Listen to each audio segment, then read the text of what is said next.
Boa noite. Boa noite. Graça e a paz. Eu vou aproveitar, eu gosto de usar o pedestal.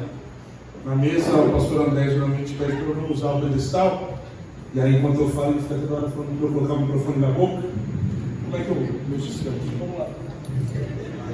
Pode fazer assim. Quase o Roberto Carlos. De lado. Inclusive, hoje é o aniversário do pastor André. Se você ainda não cumprimentou,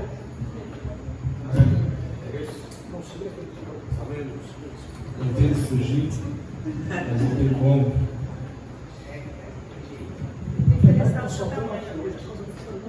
Exatamente. O Leandro está falando que, o pastor Leandro está falando que só estamos aqui porque é o aniversário do André. Toda a passar a data foi colocada.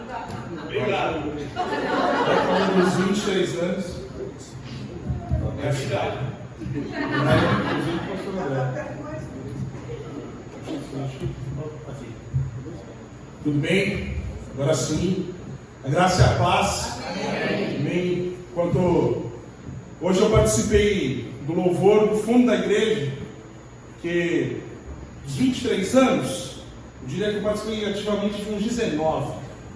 Não vou falar 20, mas de uns 19 anos da igreja. E geralmente eu ficava da metade para frente, enquanto eu fiquei sentado ali, nesse cantinho. Inclusive a Nicole, o bebê, vinha para ensinar ela a passar a teclinha de lado. Muitas histórias. Atuei também no Ministério Infantil. Alguns de vocês foram meus alunos. Inclusive alguns de vocês devem lembrar quando teve McDonald's. Ela era um tio diferenciado. Brincadeira. Mas um privilégio grande estar aqui nessa noite. Aceitei esse convite com muita alegria. Inclusive, às sextas-feiras nós, como família, costumamos nos reunir para tomar um cafezinho. E quando eu recebi esse convite, estávamos em volta da mesa da casa da minha avó. E eu perguntei: tem algum tema? E aí minha tia disse que não. A minha avó prontamente falou: o ano do júbilo. Foi uma dessas palavras. Inclusive, eu estou com o botão fechado até em cima por causa da minha avó. Na mesa, vocês sabem que os dois estariam abertos aqui, mas ela falou: você vai fechar esse botão, não é mesmo? Quem conhece sabe. Mas é um grande privilégio. Inclusive, a Thaisa falou, quando estávamos atravessando, a gente parou um pouco na conveniência antes das 7 horas. Ela falou: você vai fechar, que sua mãe já falou do botão. Eu falei: inclusive. Mas é um grande privilégio olhar para 23 anos de história. 23 anos que marcam a graça e paz. E quando fui convidado, poderíamos revisitar histórias, mas Deus me direcionou, me trouxe uma mensagem que, não só olhando para o passado, como nós podemos então, hoje, como igreja, olhar para o futuro, para o que essa igreja, para que essa igreja continue sendo aquilo que Cristo quer que essa igreja seja. Como nós podemos entender e qual é o papel que a igreja busca e o que ela deseja ser, como ela se enxerga, como ela se avalia, e se serão por mais 23 anos, por 23 meses, não sabemos o tempo. E na mesa nós começamos uma série de mensagens sobre o Apocalipse. E nós conversávamos que uma das coisas mais intrigantes é que as pessoas querem descobrir aquilo que nem mesmo o Senhor Jesus sabe, que é o dia e a hora que Ele vai voltar. Ele mesmo disse que não sabe. A gente tenta descobrir, cria equações, e esse livro se torna um medo para nós, onde deveria ser um marco de esperança e de vitória, mas até então, que essa vitória se cumpra e o retorno glorioso de Cristo aconteça, que tipo de igreja nós queremos ser? Eu me coloco nessa equação. Porque, embora estejamos exercendo momentos diferentes, nós fazemos parte de uma igreja universal. A igreja não é universal do reino de Deus, mas a igreja universal do reino de Deus, que é a igreja de Jesus Cristo. Como então, irmãos, nós podemos olhar, e se vocês sabem, eu tinha um costume muito de fazer uma coisa durante... eu fiz por uns 5, 6 anos seguidamente, que ontem o pastor Lucas Rinaldi ministrou a palavra, e quando nossos cultos acabavam, eu saía daqui, e ele saía da igreja que hoje ele está pastoreando, nós nos encontrávamos no Sevilha, tomávamos uma vitamina e assistíamos o primeiro filme que tinha disponível no Rox. Fizemos isso por muitos e muitos anos, domingo após domingo. E eu gosto muito de histórias, eu gosto muito de fantasias, eu gosto muito de como elas nos estimulam a imaginar e enxergar a capacidade, enxergar a beleza de Cristo, e como Deus, sendo um Deus criador e criativo, e aí o senso de graça comum que se estende a nós podemos apreciar obras de fantasia, literatura, não necessariamente filmes cristãos, irmãos, mas filmes que podem revelar e apontar o Cristo. E quando fazer isso, eu gostaria então de, no modo narrativo, hoje, eu vou falar com vocês sobre 3 coisas. A primeira é sobre o ingrediente secreto, o que nos faz sermos a igreja que Cristo quer que sejamos. Segundo, tendo esse ingrediente secreto, que caráter nós teremos? E tendo esse caráter, o que nós nos tornamos? Só que eu vou começar de trás para frente. O que nós nos tornamos, porque temos esse caráter, porque esse ingrediente secreto faz parte de nós. Então eu estou apresentando para vocês que se você se sentir perdido depois, você pode conversar comigo, vai ter coxinha, vai ter... mas eu peço que você me acompanhe em momentos de distração, em momentos de telas. Às vezes ficou mais difícil, né?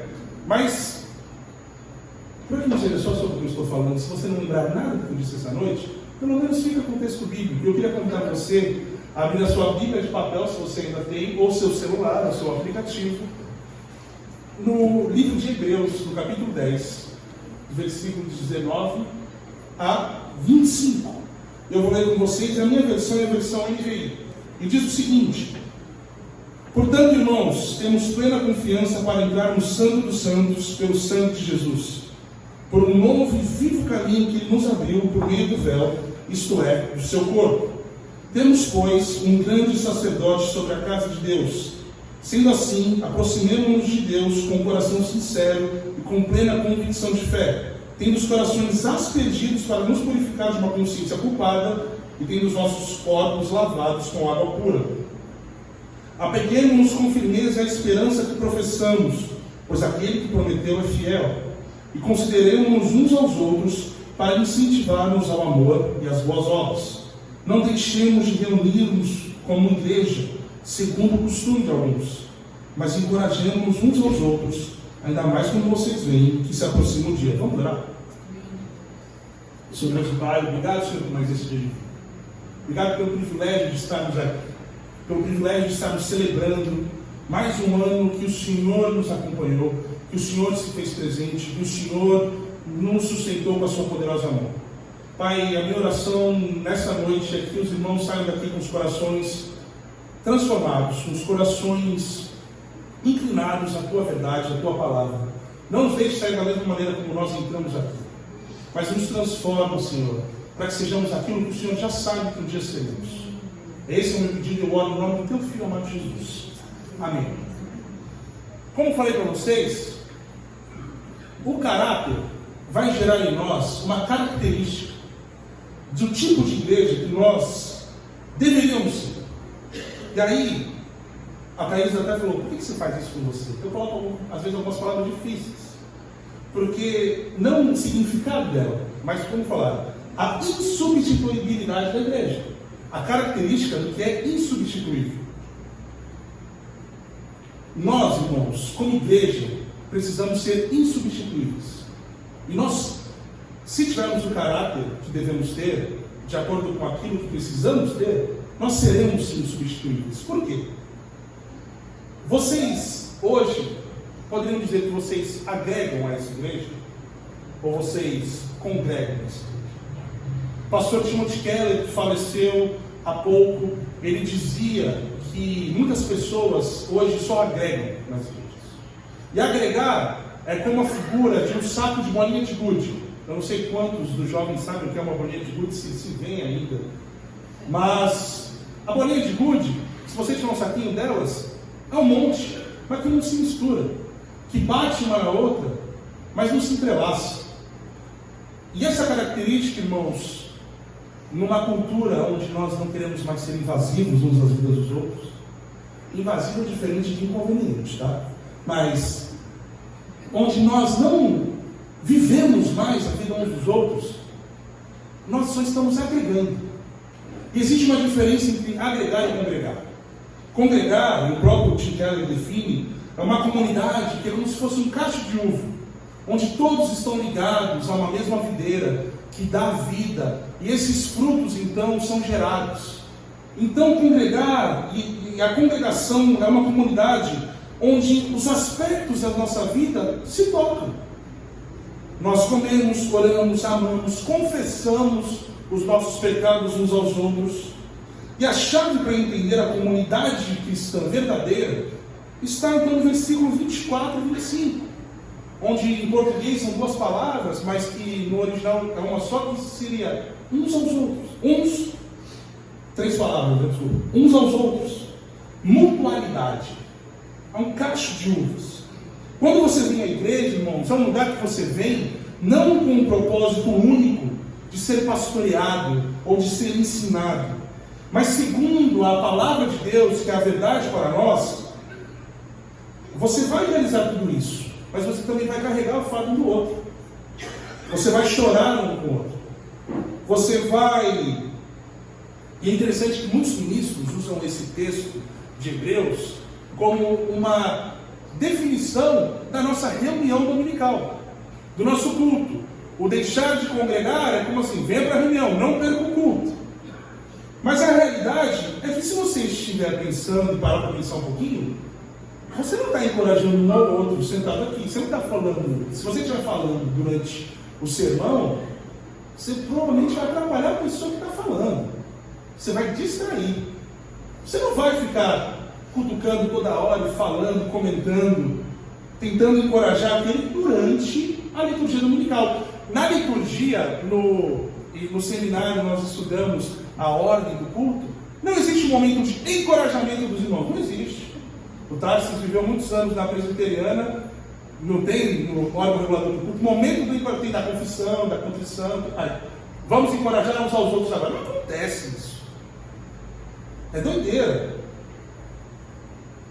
Então, a não ser que o pastor também fique fazendo aquela ginástica laboral, espiritual, de vira o seu irmão, fale isso.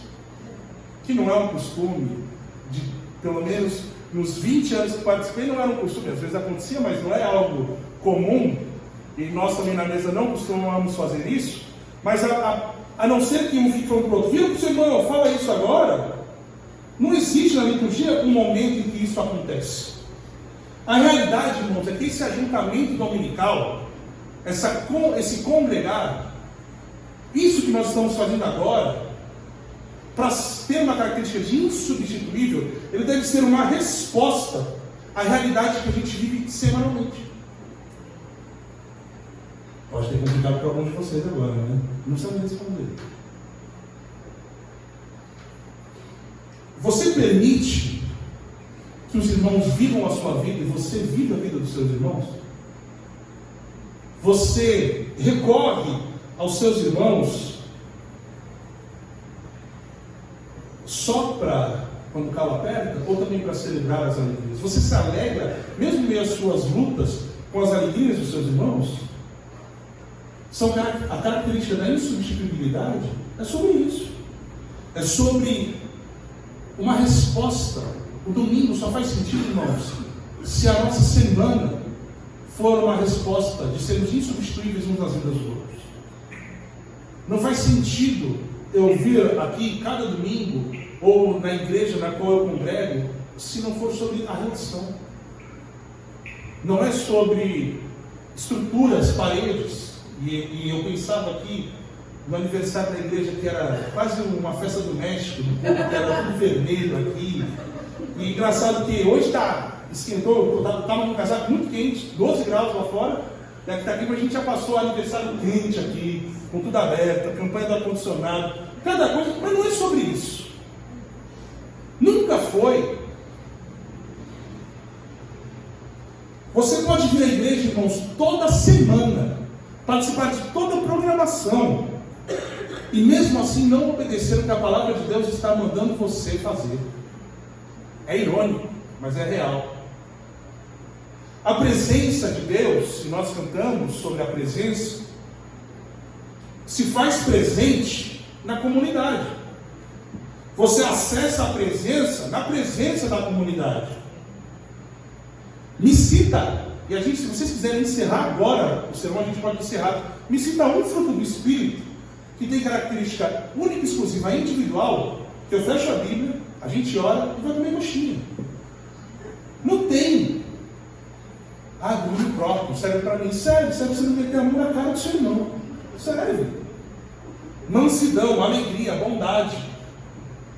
Só faz sentido se for com o outro. É muito fácil eu me dominar sozinho. É muito fácil eu estar em paz comigo mesmo. É muito fácil eu gostar só de mim. O pastor Silas, meu avô, costumava falar: vou gostar de quem gosta de mim. Vocês lembram disso? Tudo isso, tudo o que Deus faz se manifesta no coletivo, irmãos. No ajuntamento, na congregação. Um exemplo que eu aprendi aqui é a ceia. A ceia não é, uma vez aconteceu uma situação,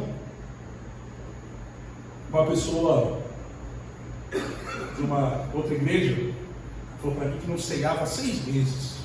Isso está errado. Não, mas na minha casa eu posso pegar o pão e o suco. Então você não entendeu nada.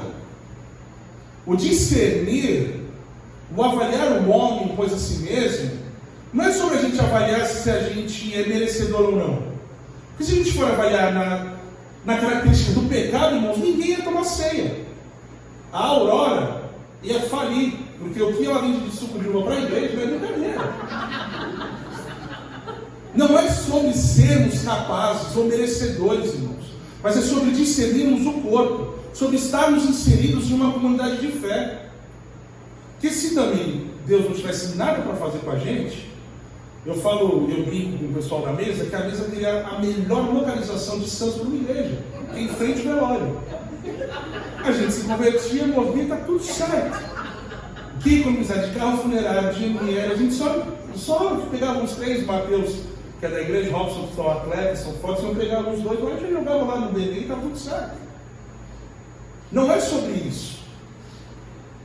E aí a ceia que eu aprendi aqui, irmãos, ainda o pastor Silas, depois o pastor Silinhas, pastor Leandro, pastor Elise, apertavam ainda, aumentavam a temperatura, porque se você tem algo contra o seu irmão, vai lá e serve o seu irmão, troca o cálice.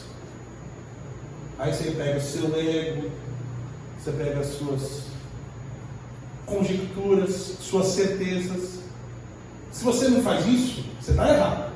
Eu posso falar à vontade hoje, qualquer coisa só não me chamarem mais. Fui pregar na igreja presbiteriana, no centro de Carvalho, e foi isso. Pode ser que vocês nunca mais me convidem, mas eu vou falar o que eu preciso falar. Está tudo certo. Mas aí você pega as suas razões, você faz o que com elas? Coloca debaixo da cruz de Cristo. E se isso não for suficiente para você, irmão, você pense hoje o que o sacrifício de Cristo Jesus significa para você.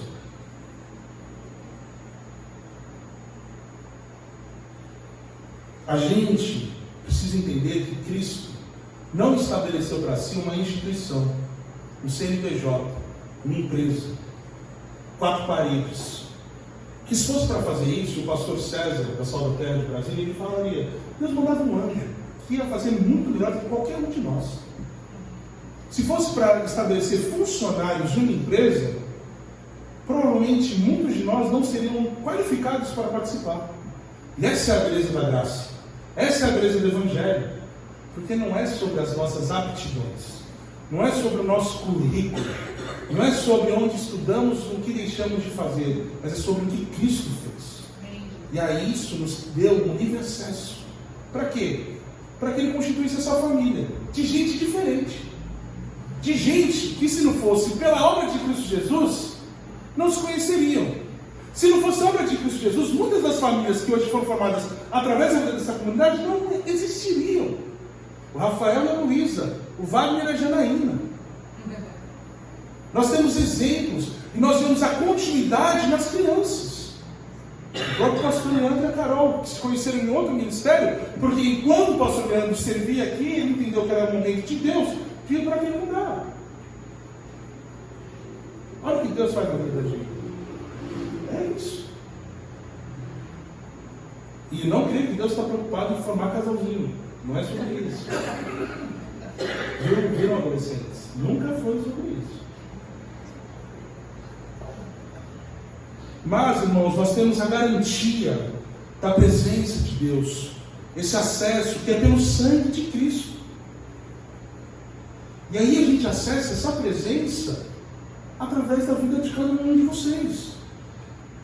C.S. Lewis, na sua obra Cristianismo Puro e Simples, ele diz que, acima de tudo, Deus trabalha em nós, através uns dos outros. Porque nós, homens, e homens no sentido de humanidade, somos portadores de Cristo para os outros homens. O propósito, irmãos, de tudo que fazemos, para sermos insubstituíveis, é conduzirmos as pessoas para que elas sejam atraídas a Cristo. Então se tornem pequenos cristos para atraírem outras pessoas a Cristo. E por aí vai. E não é marketing multinível. Nunca foi. Porque esse tipo de comunidade é insubstituível. É esse tipo de comunidade que atua através do Espírito que é insubstituível. Sabe por quê? Porque se fosse falar de trabalho social, um monte de homem dá pau na igreja. É muito melhor. Só que promover a justiça e misericórdia, isso é um papel dos pequenos cristos. Se a gente for falar sobre sociabilizar e ter um bom ambiente, eu vou para o Vasco da Gama, eu vou para o Saldanha, eu vou para o clube. Tem piscina, tem um restaurante, tem um bar. Não é sobre a igreja, mas promover a comunhão dos santos, isso é só para os pequenos cristos. Se for para fazer um som bonito, vocês já foram no show do Coldplay? Eu fui com a minha esposa. É outra parada. É uma experiência sensorial, com pulseira, com luzes, aquela banda tocando que parece que tem 50 pessoas e são 4 caras que falam, como é que faz isso? Fazer um som bom, tem um monte de banda que faz. Mas o ajuntamento e a adoração de uma só voz, isso é coisa dos pequenos cristos. Nunca foi sobre a nossa capacidade, irmãos. Nunca foi. Nós somos insubstituíveis pelo caráter, então, que nós revelamos. Se o nosso propósito não for esse, todas as catedrais, todos os versos e canções, todas as programações, agendas, é que nem aquele meme da garotinha. É uma perda de tempo. Não serve para nada. Se o nosso propósito não for revelar o Cristo e sermos moldados da maneira como Cristo quer que sejamos, a gente está perdendo tempo. E aí, hoje, eu estou trazendo essa mensagem com 23 anos, para que talvez você não precise esperar 23 anos para perceber isso. Perceba hoje. Se você vem apenas às reuniões e você não tem experimentado esse caráter da comunidade, que a gente vai falar sobre ela, se você tem apenas uma devoção individual, que as pessoas agora falam assim, não, eu acredito em Deus, mas eu não sou religioso. As pessoas estão desmerecendo a manifestação física que Deus estabeleceu para o mundo. Quando a pessoa fala isso, ela está querendo dizer que a minha devoção individual basta. Não, está tudo certo. Se eu buscar, tá bom, faz isso mesmo. Vai ver quanto tempo dura. Me chama daqui a 6 meses. Quero ver se você continua no mesmo ritmo de devoção. Não continua. Se você não experimenta, você está errado. E você está tendo a oportunidade de rever os seus pontos essa noite. Olha coisa boa. E aí, irmãos, quando você entende isso, você pode ajudar, porque o texto fala sobre encorajar, incentivar outros irmãos a não demorarem 23 anos para perceber isso. Mas que tipo de caráter, então, é esse? Tão essencial que nós precisamos ter como igreja para que sejamos insubstituíveis. A resposta está no versículo 24 e 25. São 4 coisas: considerando, incentivando, encorajando e boas obras. Considerem as pessoas ao seu redor. Levem essas pessoas a uma vida de amor, irmãos. Não é apenas ouvir falar o que você pensa. Não é apenas ouvir falar o que você acha. Mas uma comunidade cristã, todos nós deveremos, de certa forma, em intensidades diferentes, porque existem diferenças nas relações, está tudo certo. Não espere que sua relação vai ser igual com todos os irmãos dessa igreja. Não vai. É impossível. Mas você não pode ser fechado ao ponto de não estar aberto a se relacionar com todos os irmãos dessa igreja. Às vezes vai ter irmão que na sua vida vai ser instrumento de crescimento, que minha irmã gostava de dizer, que te ajuda a desenvolver. Olha como esse irmão está me abençoando, porque eu estou sendo mais manso e humilde. Que a minha vontade é, olha, não vou nem falar. Acontece. Mas você deveria, irmãos, então se preocupar em como você pode ajudar cada uma dessas pessoas que fazem parte dessa comunidade a se tornarem mais alegres, mais sábias, mais perdoadoras, mais humildes. Em uma comunidade cristã, todos nós devemos fazer isso uns pelos outros. E aí você tem que ser uma pessoa que pensa ativamente como você pode ajudar o outro a se desenvolver? Talvez não. Mas você precisa. E não sou eu que estou falando, é a palavra de Deus. Se tem algum problema com isso, diga lá. Não é comigo. Escutando as esperanças, compartilhando as suas fraquezas, os seus pecados. Algumas culturas, eu acho que a cultura brasileira é mais fácil nesse sentido, mas tem dificuldade em se abrir. Porque geralmente a gente acha que é só alguma coisa muito séria. Não, irmãos. A relação se dá nas pequenas coisas, no cotidiano. Não é à toa que, por exemplo, um casamento não é só uma grande festa, mas é a construção da relação ao longo dos anos. A segunda coisa é que nós precisamos incentivar uns aos outros. E aí a palavra no original, incentivar, significa provocar, irritar. E aí talvez você fale, Gabriel, eu conheço um monte de igreja que é muito boa nisso. É bom em provocar os seus irmãos. Espero que não seja o caso da Graça e Paz. Mas o provocar, irmãos, não é nesse sentido de irritabilidade. Não é o sentido da relação, da provocação que ocorre entre dois irmãos fraternais. Se você tem algum irmão mais novo, você sabe do que eu estou falando. Eu não estou querendo dizer nada com isso. Mas o provocar é um sentido de estímulo. E se você não tem alguém que na tua vida te estimule, você está falando da morte.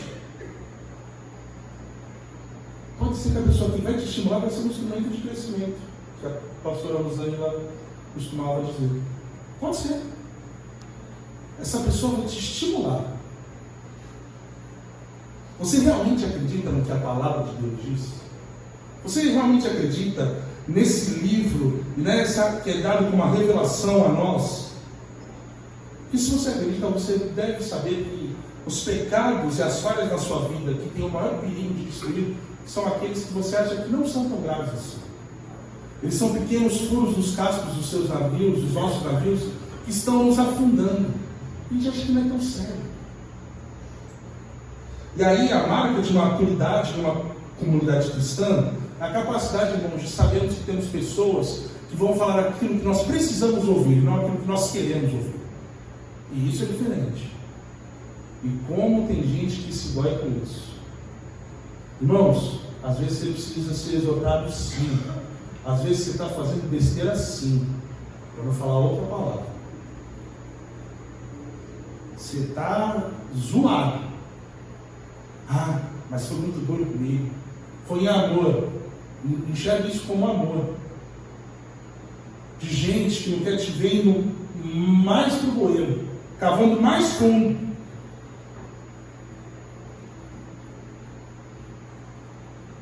Porque a gente justifica, irmãos, até ídolos no nosso coração como coisas boas. O próprio Tim Keller, no seu livro Deuses Falsos, ele fala a respeito dessa relação. Às vezes a gente está justificando a nossa falta de ajuntamento, de congregar e de estimular uns aos outros, porque eu preciso trabalhar, porque eu quero dar o melhor para os meus filhos, porque eu quero, isso na verdade é o nível do seu coração, que não é sobre isso, mas é você quer ser bem visto, você quer ser reconhecido por homens, você quer ter o seu celeiro cheio e encher o outro, mas todo hoje pedirá a sua alma. A gente se justifica, a gente busca a admiração dos outros para validar o nosso próprio ego. Em uma cultura que valoriza a expressão do quê? Da individualidade, da autodeterminação, da liberdade individualista, onde casamentos são desfeitos porque eu quero ser feliz, onde relações são de usuários porque eu quero obter algo. Aí chega Jesus e fala: vive em comunidade. Olha aí que coisa boa, olha que coisa subversiva, onde não é sobre interesse, onde não é sobre o que um pode me dar, mas sim onde eu tenho tudo que eu tenho, eu vou oferecer. Olha que inversão de papéis, olha que coisa louca. E isso, irmãos, só Jesus pode fazer. É só esse caráter, só pode vir através de Cristo. E aí também uma outra palavra é encorajar. Encorajar, eu não vou me estimular nisso, não vou ficar muito tempo. Porque encorajar, o significado seria um suporte empático. Tenha empatia pelos seus irmãos. Tenha misericórdia com a vida deles também. Entenda que eles também são falhos, porque você também é. Se olha no espelho um pouco antes de achar algo do outro, vai te facilitar. Mas as boas obras são sinais desse caráter em nós. Tim Keller, nesse mesmo livro, também ele conta da cirurgia da sua esposa, fez uma cirurgia no abdômen, a Kate Keller. E ele disse que então eles tiveram que